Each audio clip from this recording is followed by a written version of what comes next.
கேள் மனிதா, இந்த ஒலி உன் காதில் விழுந்தால் அது வெறும் தற்செயலான நிகழ்ச்சி அல்ல. இது உன் ஆத்மாவுக்கு வந்த அழைப்பு. நீ இந்த பதிவை பார்க்க வந்திருக்கிறாய் என்றால் உன் வாழ்க்கை மாற்றத்துக்கு தயாராகி விட்டாய்.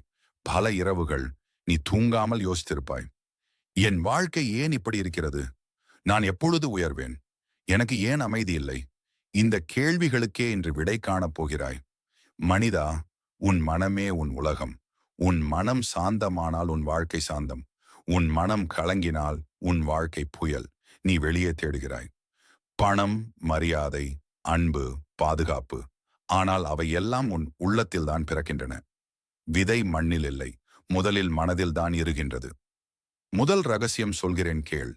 எண்ணம் சமம் விதி. ஒவ்வொரு எண்ணமும் ஒரு விதை. நீ பயத்தை விதைத்தால் வலி முளைக்கும். நீ நம்பிக்கையை விதைத்தால் ஒளி பிறக்கும். பலர் சொல்கிறார்கள், எனக்கு ஆசை இருக்கு, ஆனால் உள்ளே நடக்குமா என்று சந்தேகம். இந்த சந்தேகமே உன் சங்கிலி. இதுவே உன் விருப்பங்கள் நிறைவேறாமல் இருக்க காரணம். இரண்டாம் இரகசியம், அறிவில்லாத ஆசை அழிவை தரும். தெளிவான ஆசை தெய்வமாகும். நல்ல வாழ்க்கை வேண்டும் என்று சொல்வது போதாது. எப்படி, எவ்வாறு, எதற்காக உனக்கு நல்ல வாழ்க்கை வேண்டும் என்பது தெரிய வேண்டும். திசை இல்லாத படகு என்றுமே கரை அடையாது. மூன்றாம் இரகசியம், விதையும் பொறுமையும். ஒரு விவசாயி விதை போட்ட பின் அழுது கொண்டிருப்பானா? இல்லை, அவன் காத்திருப்பான். அவன் நம்புவான். அவன் உழைப்பான். அதே போல நீ செய்ய வேண்டியதும் முயற்சியும் செய்த பின் அமைதியாக இரு. பொறுமை தவத்தின் சக்தி. நான்காம் இரகசியம், விடுவித்தல் சமம் ஞானம். விடுவித்தல் என்றால் கைவிடுதல் அல்ல, அர்ப்பணம். நான் முயற்சி செய்தேன், இனி நீ பார்த்துக்கொள் என்று பிரபஞ்சத்திடம் சொல்வது. பிடித்து வைத்தால் வலி, விட்டால் விடுதலை. இதுவே மிகப்பெரிய சூட்சமம். ஐந்தாம் இரகசியம், ஒரு நாள் நீ தனியாகி விடுவாய். மக்கள் விலகுவார்கள், உறவுகள் மங்கும்.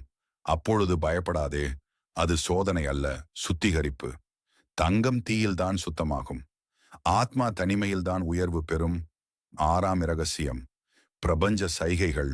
சில நேரம் ஒரே எண்ணம் திரும்ப திரும்ப வரும். ஒரே வார்த்தை கேட்டுக்கொண்டே இருக்கும். ஒரே எண் கண்ணில் படும். உதாரணமாக 11-11. இவை விபத்தில்லை, அவை வழிகாட்டிகள். உன் பாதை சரி என்ற அடையாளம். ஏழாம் இரகசியம், கர்ம ஞானம். நீ விதைத்ததை நீ அறுப்பாய். நேற்று செய்தது இன்று வரும், இன்று செய்தது நாளை வரும். எனவே நல்ல எண்ணம், நல்ல செயல், நல்ல சொல், இதுவே வாழ்வு. இப்படி வாழ பழகினால் பிரபஞ்சம் உன்னை அரவணைக்கும். எட்டாம் இரகசியம், பயண ஞானம். வாழ்க்கை ஒரு பயணம். நீ ஒரு பயணி, பிரபஞ்சம் ஓட்டுநர். நீ ஓட்டுநரிடம் சண்டை போட்டால் பாதை மாறும், நம்பினால் இலக்கு வரும். இந்த தாரக மந்திரத்தை எப்போதும் நினைவில் கொள். இதுவரை எப்படியெல்லாம் இருந்தால் பிரபஞ்சத்தின் அன்பை பெற்று நினைத்ததை அடையும் வழிகளை கூறினேன். உன் விதியை வெல்லும் இரகசியம் சொல்கிறேன் கேள்.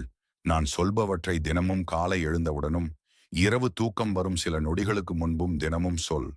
21 நாட்களில் உன் வாழ்வில் நடக்கும் மாற்றத்தை கமெண்டில் தெரிவி. மற்றவர்களுக்கும் இது பயன்பெறட்டும். தினமும் சொல்லு, என் ஆத்ம சக்தியாலும் பிரபஞ்ச அருளாலும் என் வாழ்க்கை உயர்கிறது, அமைதி பெருகுகிறது, செல்வம் வருகிறது, ஆரோக்கியம் நிலைகிறது. நன்றி, நன்றி, நன்றி. முடிவு, ஞானத்தின் வெளிச்சம். மனிதா, தாமதம் தோல்வி அல்ல, தயாரிப்பு. இழப்பு தண்டனை அல்ல, பாடம். துன்பம் சாபம் அல்ல, பாதை. உனக்கானது உன்னை தேடி வரும். தவறாது, தாமதிக்கலாம், மறுக்காது. உன்னை நம்பு, உன் ஆத்மாவை நம்பு, பிரபஞ்சத்தை நம்பு. அப்பொழுது உன் வாழ்க்கை ஒரு தவமாகும், ஒரு வரமாகும், ஒரு ஞான பயணமாகும். நீ உயர்வாய், நிச்சயம் உயர்வாய். ஓம் நம சிவாயம்.